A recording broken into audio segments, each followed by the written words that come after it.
All right. Um, Thank you for joining us this afternoon for our Whack to Click forum on library signage. Today, I am very excited to have a few of our members sharing their experiences and hopefully sparking some questions and conversations about something that I know we all think about and have to update regularly and probably don't have enough time ever to do. So today we have Linda and maybe Lindsay also representing Lower Columbia College, and they have had a recent remodel. So I'm excited to hear about that process.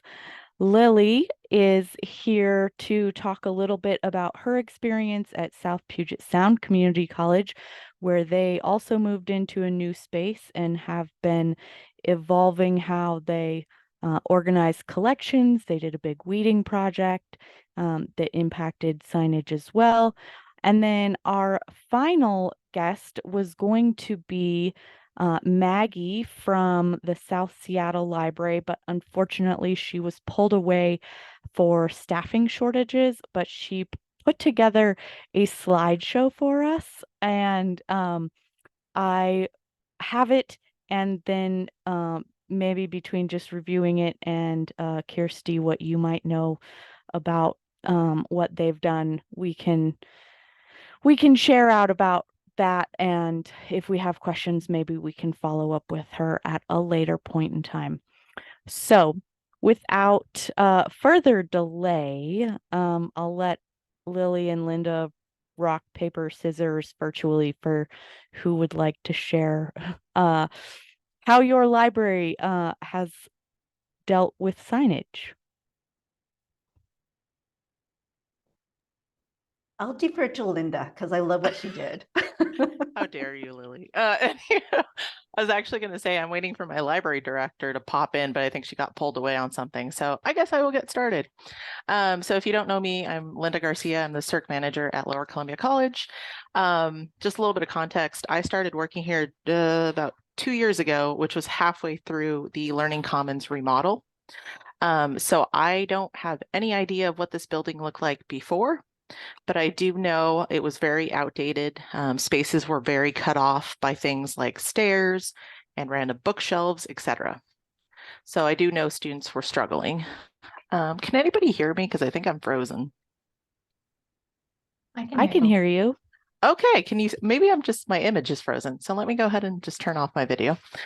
But anywho, okay. So Carly, I just shared a Google Drive folder with you if you want to pop that up, or if you want to let me share the screen. I Oh yeah, actually you walked should around be this able morning to. and, oh, can I share? Yeah. Mhm. All right. Let me see if I get the right one. Perfect. Okay. So we'll share that one. So I walked around this morning and just started taking pictures because it's just so much easier to talk or show pictures. So as I was mentioning, just a little bit of context. Just so you know, the Learning Commons was fully remodeled, and from what I understood, signage was actually taken out of the budget. Um, so we operated for a year and a half without any signage.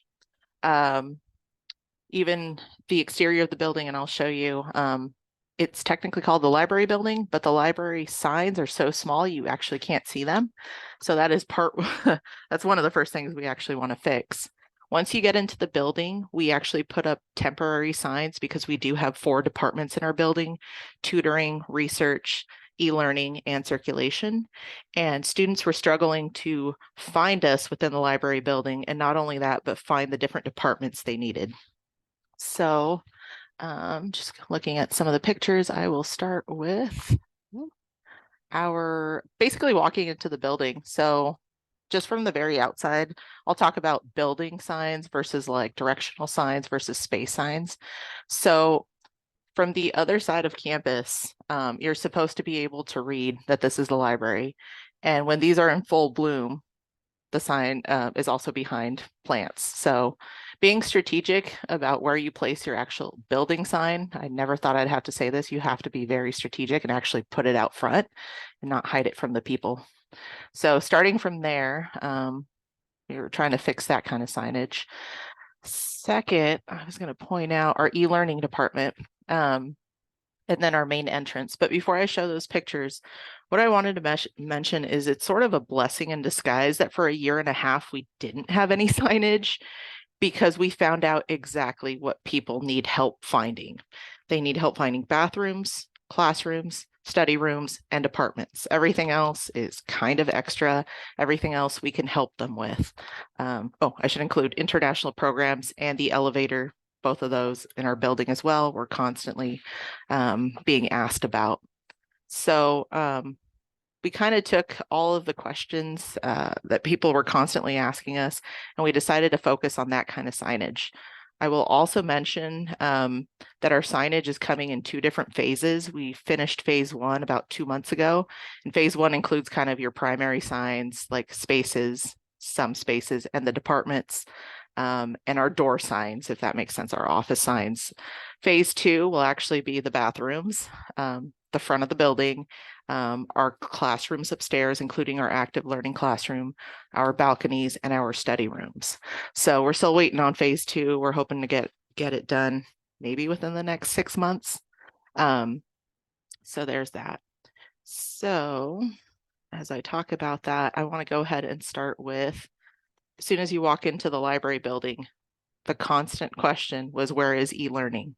E-learning has 2 entrances. This is a hallway entrance, but you'll probably notice here, it's a little misleading because we also have our bachelor's programs faculty offices in our building. So this sign, these 2 signs kind of contradict themselves. Be careful with stuff like that because students are constantly lost there and we're having to redirect them. Oh, I caught one of our staff members in the picture this morning, but once you walk into the library, would you ever know that this is the Learning Commons? And the answer is no. Most people just walk through the door and then ask us where the Learning Commons is. And of course, you're inside of it. We asked them to put a huge sign up here that said Learning Commons, and instead they put some decals right here. Be aware of that when you're talking to your signage people, and let them know what size you need the signs to be, because believe it or not, it's not as obvious as you think. So that's kind of my first piece of advice there. So there's that. Once you kind of enter the Learning Commons, go here, you have a one-stop desk. It's kind of hard to see, but this is a curved desk. This is our research librarian helping a student study, or helping a student book a study room. So this has worked for me in the past at other libraries I've worked for, but I feel like calling it the Ask Here desk, I don't know how else to make it more clear. Like, ask someone at this desk whatever question you have, and we will help you find whatever you need. We have actually gotten several compliments from students, staff, and faculty about how obvious this is and how students actually appreciate it. I don't know if it's sarcastic or not, but it works, I guess. The other thing I want to mention is we wanted to be very strategic because students struggle to find the Learning Commons. We wanted to make sure students could see our most popular signs from the very entrance of our building. So from the first step, you can actually see Ask Here, and you can see classroom, study rooms, books, computers, etc. International programs as well. So we also were very strategic about thinking about where students are possibly looking, what average eye level is, to make sure that we put the signs where we think students would actually pay attention to it. We thought about hanging them up here, but no one's going to be looking up here. We thought about hanging it here, and that seems to be working so far. So I'll zoom in a little bit just so you can kind of see. We also try to keep it as simple as possible, and we did not want to put everything that is actually to the right on this one pillar. It's too much. It's information overload. So far students have responded pretty well to this. I haven't gotten any complaints yet. Any lost students, based on signage. Trying to think of other things. We are a 2-floor library, so we decided, as obvious as this is, we decided to just spell out what all is upstairs. including balconies, books, our 2 different study rooms. And we've had several comments about why we had to write second floor, pointing up towards the second floor. And what we realized is we have international students here, and we just have students from all over the place. Some people consider our first floor the ground floor. So when a professor says, hey, go to the second floor classrooms, students don't necessarily know where the second floor is. We've actually had students asking where the second floor is, thinking there is an additional floor. There is not. So sometimes it may seem like it's a little too obvious, but sometimes you do have to spell it out. Again, these decisions were actually informed based on that 1.5 years of questions, directional questions we got. So there's that. Try to see anything else. I was going to say, let's see if I can get the main desk. I did not take pictures of the main desk, but our temporary signage, we noticed students did not pay attention to. As big as this is, students did not understand that this was a study room. So phase 2 of our signage will actually include kind of these pop-out signs that say study room. Because a lot of our study rooms are at an angle, students don't necessarily see the signs, and then they just get lost. So yeah. Another thing, I don't know if Lindsay's on the call yet, but another thing we're very, very careful of, and even this is already giving me anxiety, is the amount of signs, because once you get signs competing with signs and signs, people are highly discouraged from reading. So we try to be very careful with our signage. So there's that. And I'm trying to think that's about it. I will mention this picture. We've tried fun signage, colorful signage to kind of help guide people. And I think people have responded pretty well to some of these kind of cool, colorful signs in such a blue and brick colored building. So with that, I will stop. If anybody has any questions, if anybody wants to see these pictures, I can certainly share it with you. Yeah.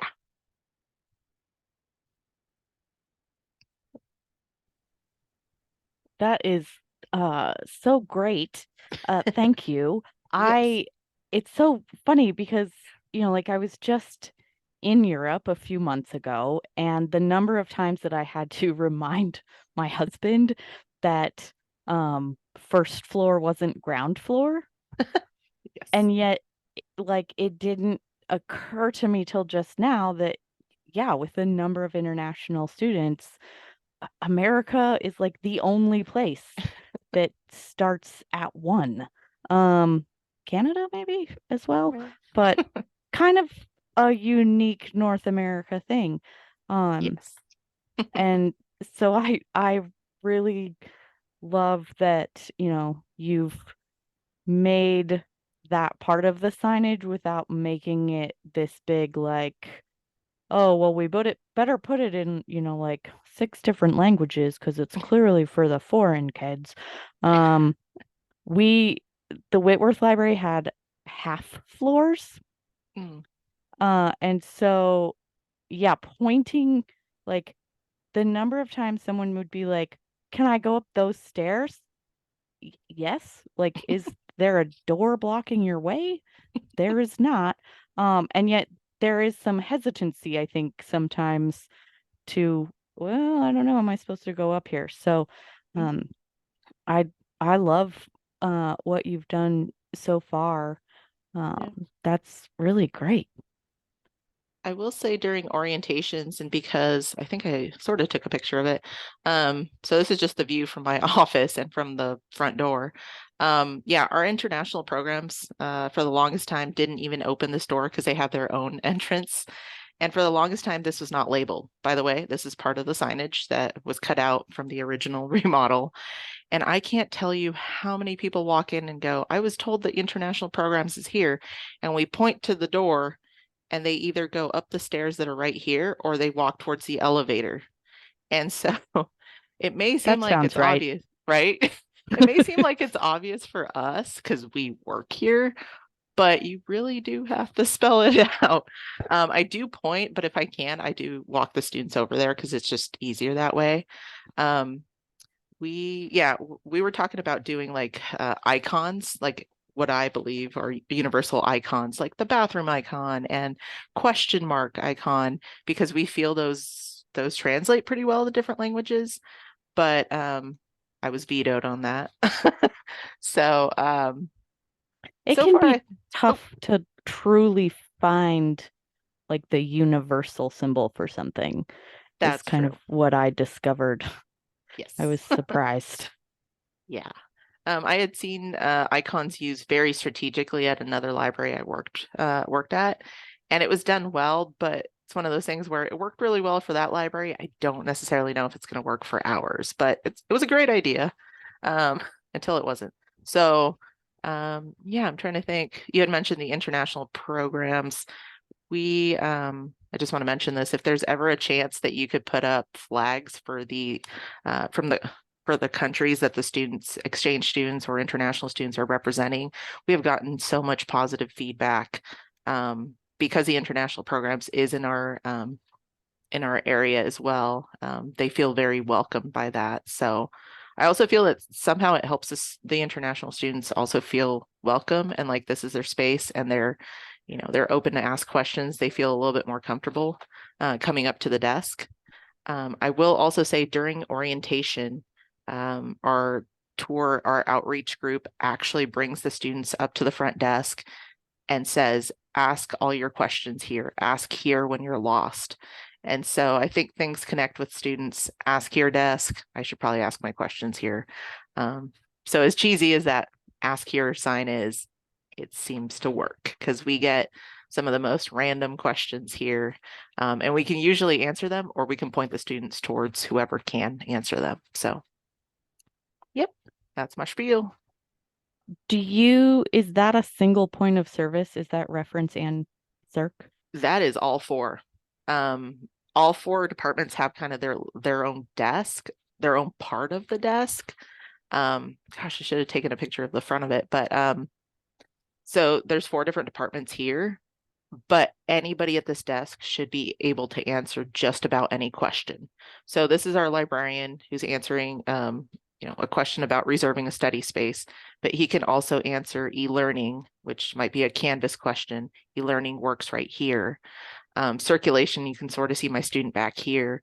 Research is this computer right here, and tutoring has this part of that part of the desk, whoopsie, where this chair is. And then they have this entire corner and all these whiteboards over here. So it is a one-stop center, one service point desk. And what we tell students is if you approach one of our staff members and they don't know the answer, guess what? They're going to turn to the person who does. So just ask someone at the desk and we will find you the right person. And we are pretty well cross-trained. So I can sometimes answer Canvas questions. So, yep. Fantastic. Yeah. All right. Well, Lily, would you like to tell us a little bit about the work that you have done? Sure, I have nothing compared to what Linda just did. So,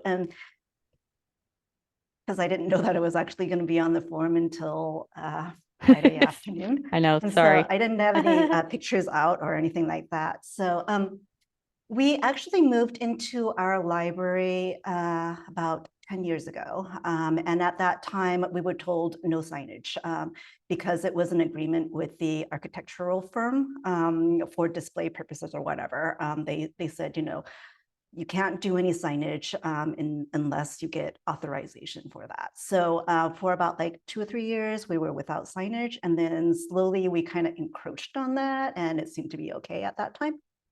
And so a lot of these signage that we have are homemade signs that I created that I cut from paper and just put onto the places that I think students are asking a lot, like the scanner station or the room 173, which is way, way, way in the back. And so speed forward to now, we have a bunch of new staff. So we have a new dean. We have a new faculty librarian who's just started last year.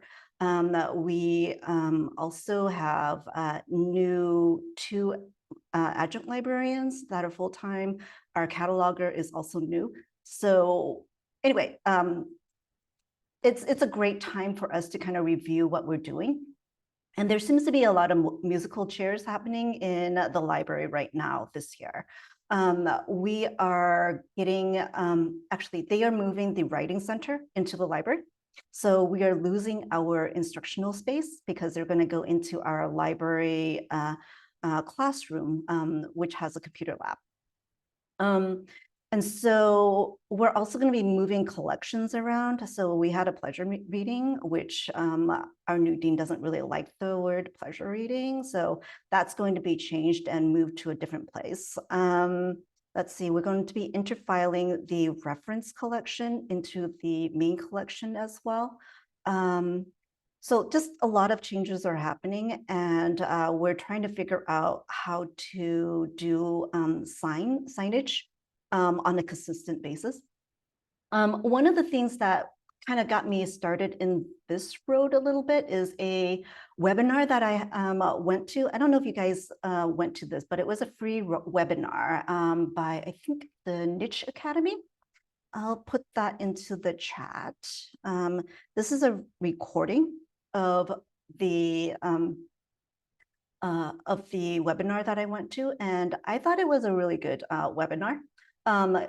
Basically, who was it? I forgot the person who, this librarian, really great with signage, was going Mark through and giving Polger. us tips. Mark Polger. Thank you. Mark was so great. He went through and he, gave us tips on how to make better signage so that it's more clear and visible and readable. So if you haven't gone to that webinar, I highly encourage that you do. I learned quite a bit of things. And it's not only library signage on the walls and the building, but he also talks about, posters as well, posters and flyers, because we've also had some over information on posters and flyers as well. And so I'm not sure where I went with that, but anyway, the webinar was great and it got us started. One of the things that we're thinking about doing is making some sort of a branding for the library. So we want to work with the PR office and create some sort of either a mascot or a logo, or I forgot what she said it was. Like, it wasn't a logo, but there's another term for that where you're just kind of adding a word that's more branding. But anyway, we just want to be able to brand it. And in a previous institution that she worked at, she was able to do a branding for chat with a librarian or ask a librarian. And it was just like Ask Jack. And everybody knew if it was this color and this picture info logo, then they know it's from the library. So that would be something great for us to have. We're also working to see how we can make the shelves more friendly. Right now, all we have is the requisite, LC classification code that's on the backs of our bookshelves. But it would be great if we did something a little bit more friendly, maybe with pictures of what sections it is, so that students can find it easily. We found that some of the students just want to browse and they're like, where's your language area? Or where's your math area? And so those are the kind of things that we're thinking about. Yeah, exactly. Creating consistent imagery and color palette helps users so much to connect in the web and physical signs. And I noticed that, I think, was it Linda's place? She had some great signs of her shelves with, kind of cartoonish signs on it to show, what's available in that particular section. So those are just kind of the things that we're thinking about right now. And everything is kind of up in the air. We haven't really done anything. One thing that we did that I did that I'm actually quite proud of is creating a welcome sign in all languages at the front desk. So I'll echo what Linda said about, the international flags. We didn't have the international flags, but I thought it would be great just to have the international welcome language up on. So we have words from French, from some of the African countries, some of the Asian countries, of course, European countries up there, and our students love it.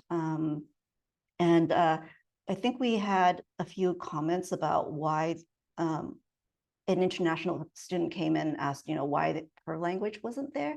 And we just said, no, give us your language. Tell us what to put up there and we'll put it. And so I did that, and she was really happy with that too.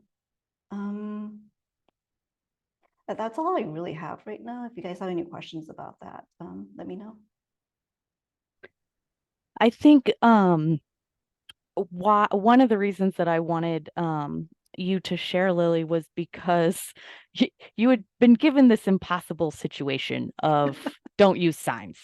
And when I walked in, you've got the great cut out welcome in many languages up on the wall. It's big, it's lively, there's like movement across that, and it kind of catches your eye, which is good because it's right above Cirque and everything.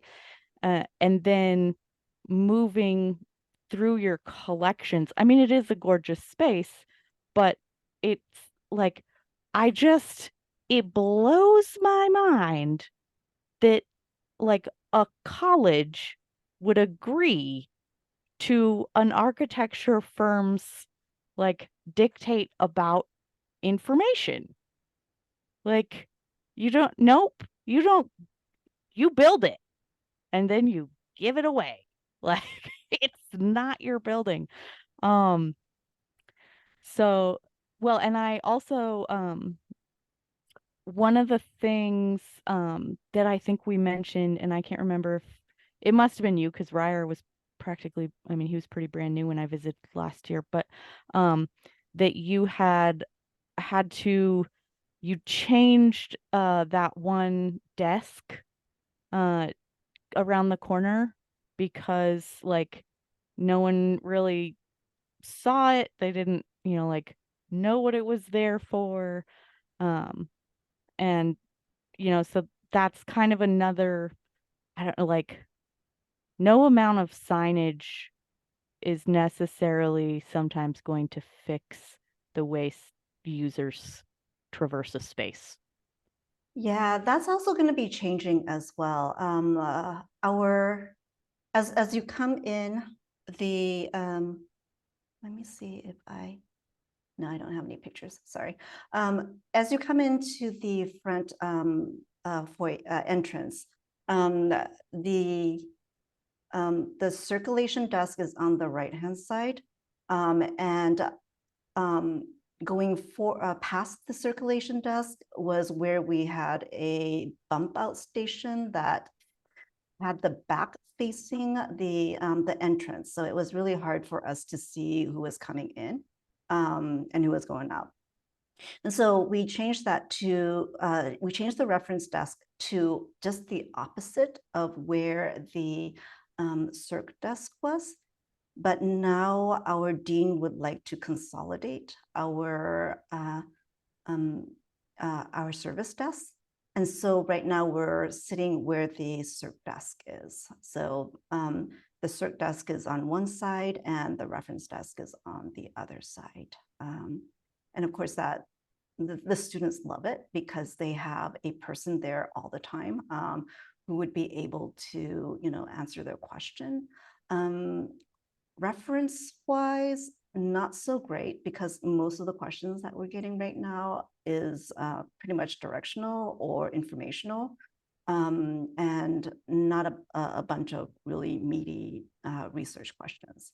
But that's kind of what what our challenge is right now. Yeah, the desk, and it's a fairly high desk. So I would imagine, like if someone has a media reference question, it's not necessarily convenient for you both to be standing and leaning over it and, figuring things out.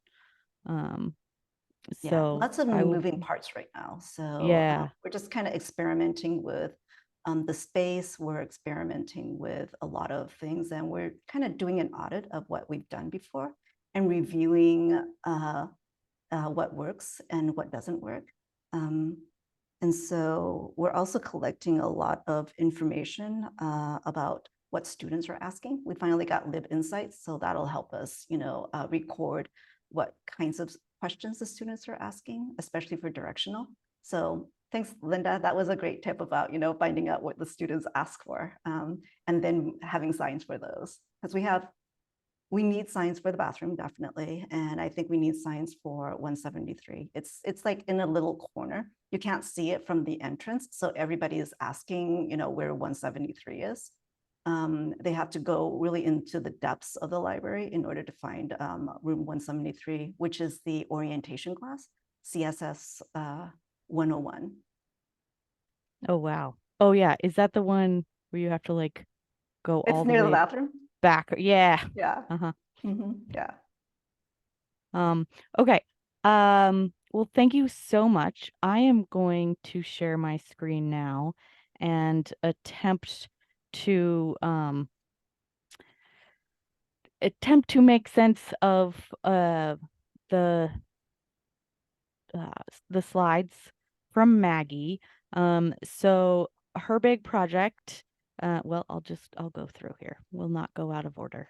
Um, so she does these projects, gathers data to inform student-centered collections, and programs. And she has been at South Seattle for 5.5 years. She's given us kind of this visual journey that their end caps have gone through. And I think what I'm seeing from a design point of view is that the lettering has gotten much easier to see. And going from all caps to regular case does allow for better readability. You also see like there's some color coding to the different collections, which can be part of your library branding, to kind of identify consistent colors for things. So some of their programs, and I think why Kirsty was excited to get Maggie to talk to us today was their work on becoming a multilingual library. Maggie also highlights in the following slides the respectful library environment and how they've added signage to support that. So they've got wayfinding and website design as part of both of those programs. That's important. Like, Linda mentioned with flags and Lily mentioned with the welcome signs, they worked on identifying languages used on campuses. They've even done some work on interfiling and probably some cataloging to support that as well. And then they and the next slide shows you, but they've used consistent design for every use of multiple languages. So this is just a fantastic slide. I'm like, this is so great. So here on the left, she has the do's, which are a little hard to read.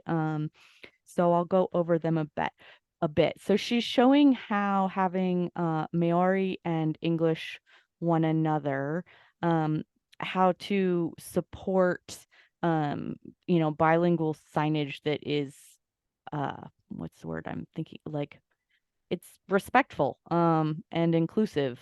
And so being consistent in the same color and positioning, the same size of font, um, choosing pictograms that will reduce the amount of text required, um, and then placing the secondary language first and then having English.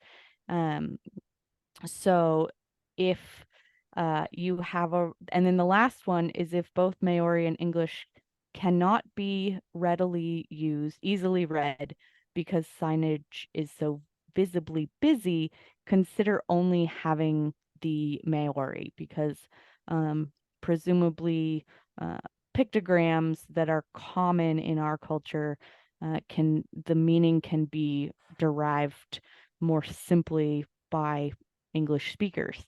And then on the right, she has some don'ts. And if I recognize this slide correctly, I think it is from Mark Polger's presentation. I, I just made the connection. But so don't assign a heavier font or color for English, or use a dominant visual style for English. Don't try to squash the other language. And I think this is especially important when there are unfamiliar characters. Um, so it also says don't use uh, upper and lowercase.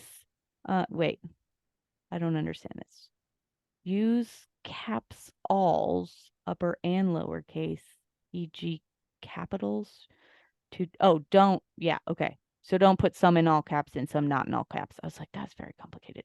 And then don't double up on icons because it's just duplication of the information. So I love here that she talks about some of the places that they got their information on language. So they used the Institutional Research Office, and then they also did a survey and got 90 responses with 28 languages, and these were the top 4. So, and I think that's something that you could frequently probably update because our student composition is changing so quickly. So here is their first draft of their multilingual end caps. And you can see that they are using very consistent design, easy to read font. Helvetica is boring on purpose, and it has been developed with other character sets so that consistent spacing and sizing comes across no matter what language you're using. And I think the big thing she notes here is that, spell checking and checking with translators is a very important part of creating effective multilingual signage.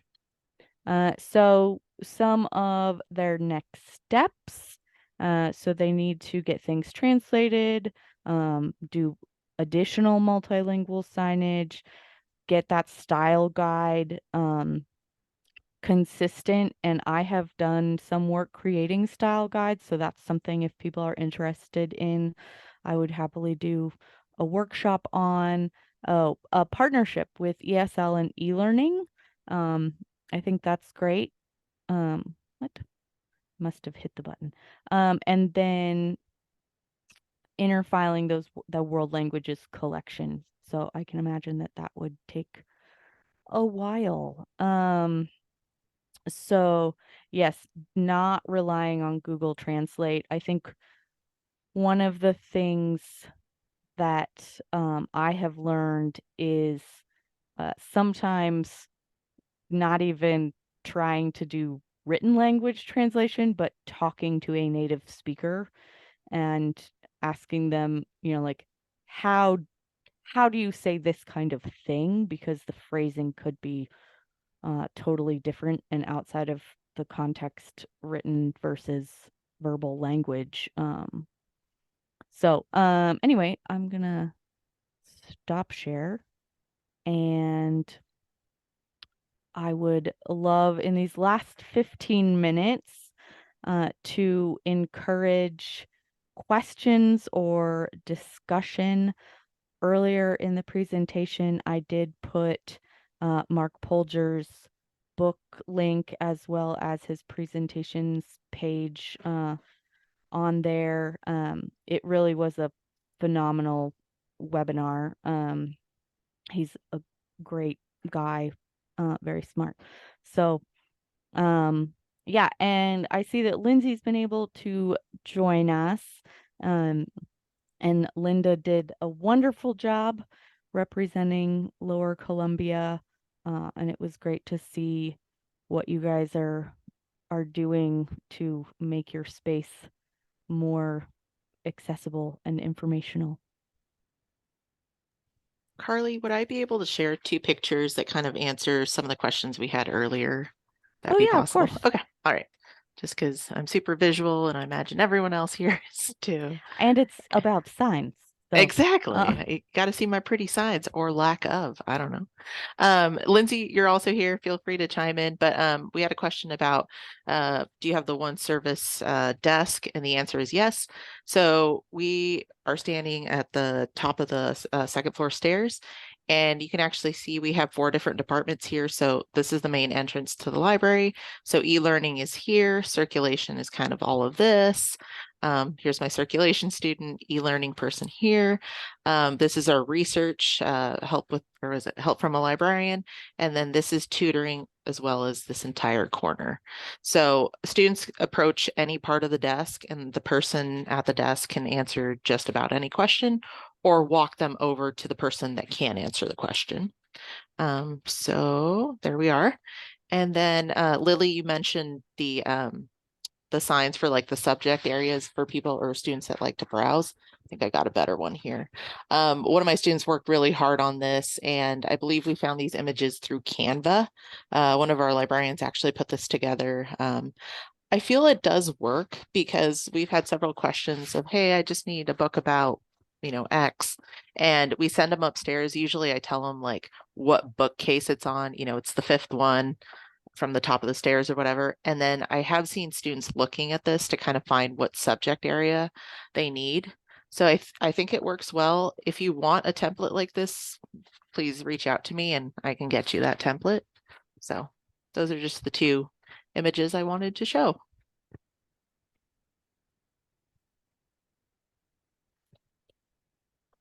thank you. And I am trying to find something I thought I had online.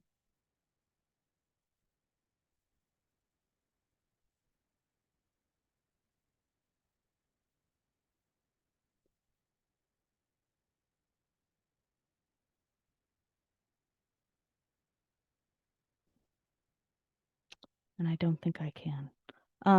I've put the link for Maggie's slides if anyone would like to look more closely at those into the chat.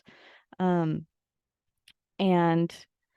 I really love how today like we've talked about the multilingual element of signs, which ties quite nicely to the Spanish or other language view of Primo, that we do have a recording on that is available on our YouTube channel now.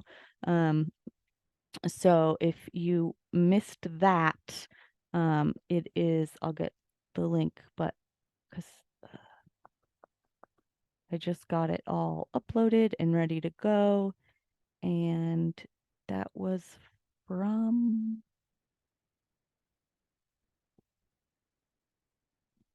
no, the 19th.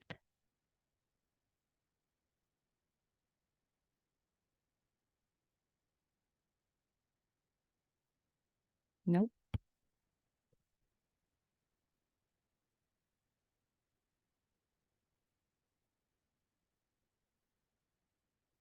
Okay. I'm gonna share the link to our Spanish primo recording, um, in case anyone is interested in that. Um, Here's just a question that maybe will get folks talking. Um, do you have a template for your stack end cap signs for call numbers? Um, or have they just been there so long that now you're thinking, oh, could we replace or update if we needed to?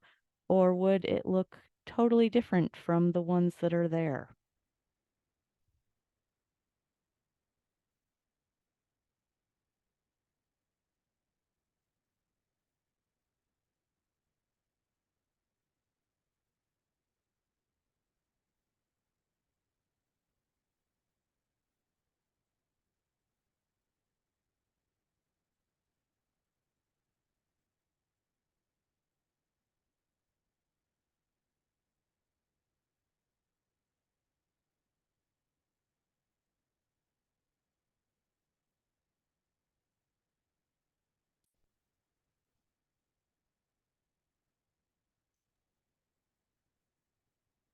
Carly, if you're talking, I'm not sure we can hear you. Can you hear me now? Yes. Okay, weird. Um, so does anyone have uh call number templates? Or are you suddenly thinking, oh no, if we had to update our, stacks call numbers, we have no idea how we would do that?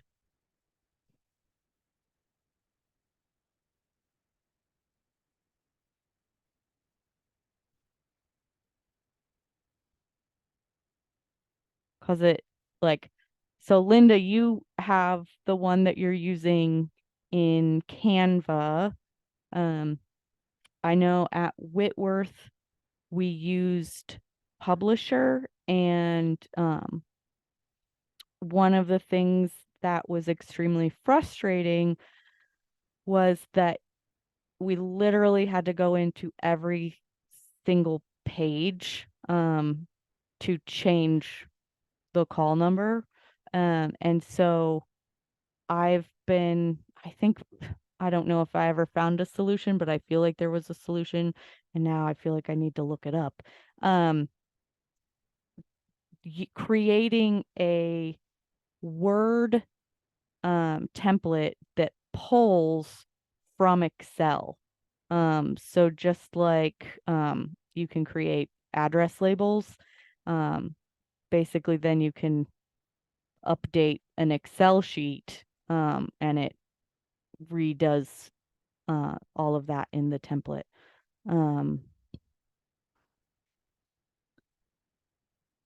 yeah, so just number ranges, which is not uncommon because, yeah, if you do have to shift, then you're kind of like, oh, well, did that change potential subjects that are on these shelves? And now we have to change the words.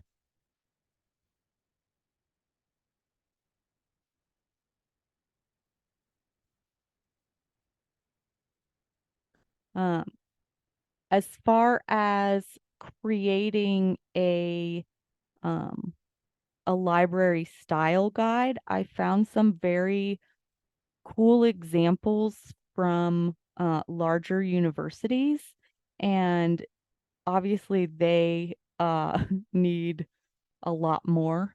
Um, and so, like, one of them that I found, I'll share my screen. Um, it can, so University of Arizona, um, so they have very specific like language style guide, but you can see they've covered a lot of the common places that they have. uh, Jargon, avoiding circulation and using um, borrowing. They also have this note about classroom, which would be, you know, like very specific to them. Um, you've got, they've got the COVID entry. Um, they've got all kinds of things on, so they've got tips on headings and how to use those. And then I think they also have some, I think the brand guide. So like they also use the U of A colors and typography for their website. I'd be curious to know if they also use it in physical signage. Thank you for sharing today, Lily. Have a great day and week. Um, somebody, library. Somebody had this really great one that was saved. Maybe it was Cornell. Yep. I think this was it. I felt like there was a Texas one too. But you can see how they've combined the university logo with their specific library department, what size it should be.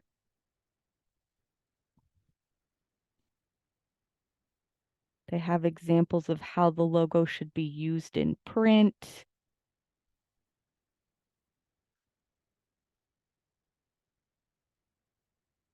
They've got the logos here so you can download them. You can do this in your LibGuide or on an internal drive if you want. I thought someone had one with a color palette and I really want to find it.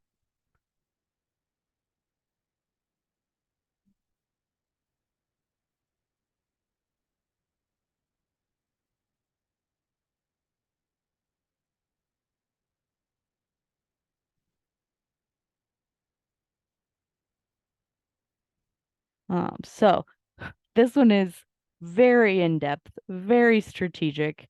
Certainly you don't need to go to that level of work.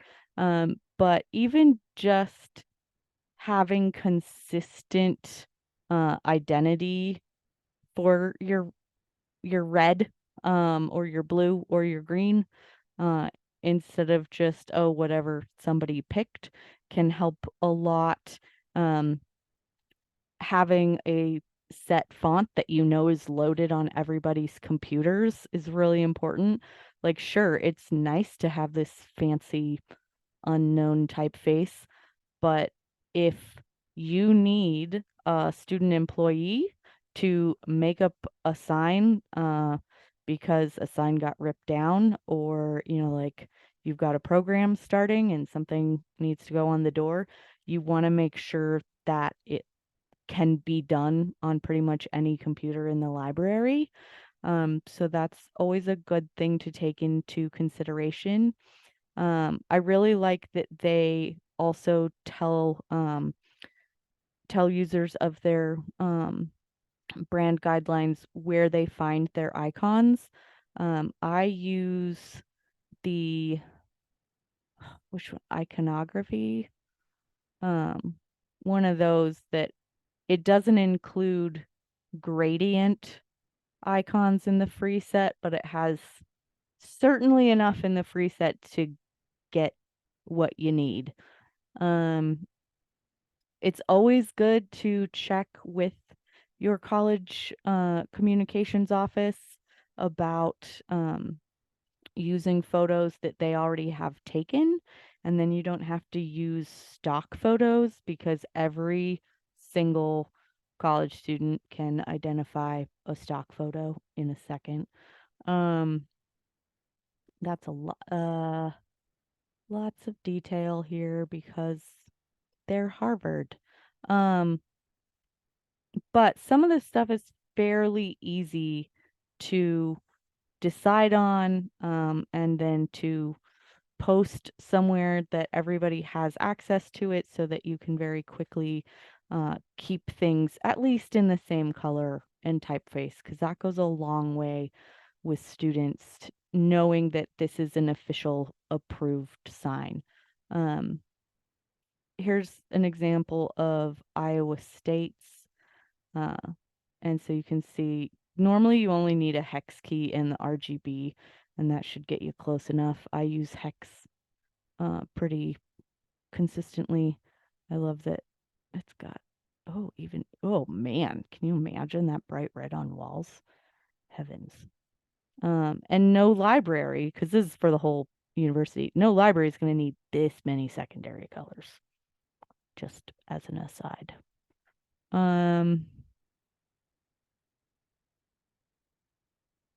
Shoot, I could have sworn.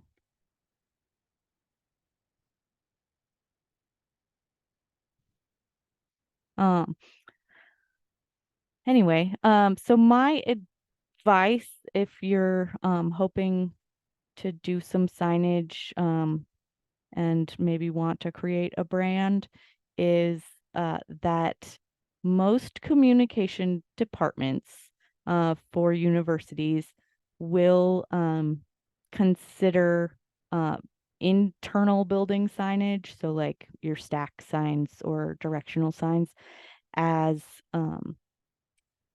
internal communication. And so they won't require you to adhere to the college brand guidelines, but they won't want you to violate them either. So I figured out what I used Whitworth brand guidelines, and then I very specifically did not choose their red. I just cut red out and used some different ones when I was creating posters and such. Our website needed to have the red on it because it did have an auto redirect from the main page, and they didn't want it to look like it was going somewhere else, even though it was going somewhere else. But that kept the comm people happy. They were like, oh no, you're not putting an ad in the newspaper. You're just putting signs in the library and doing your website. You can do whatever you want. It's internal communication. I'm like, well, that's not really how the web works, but sure. So, all right, it's 2 o'clock. Thank you all so much for attending, and for those who shared and asked questions. Thank you for that. I look forward to seeing more of your libraries in person, and I yeah, I did a lot of library signage using my own personal Cricut, because cutting letters out by hand is not fun. So if you can find, $100 in the budget for a small Cricut, your homemade signs can look real sharp and be done quickly. Okay, I'm going to stop the recording.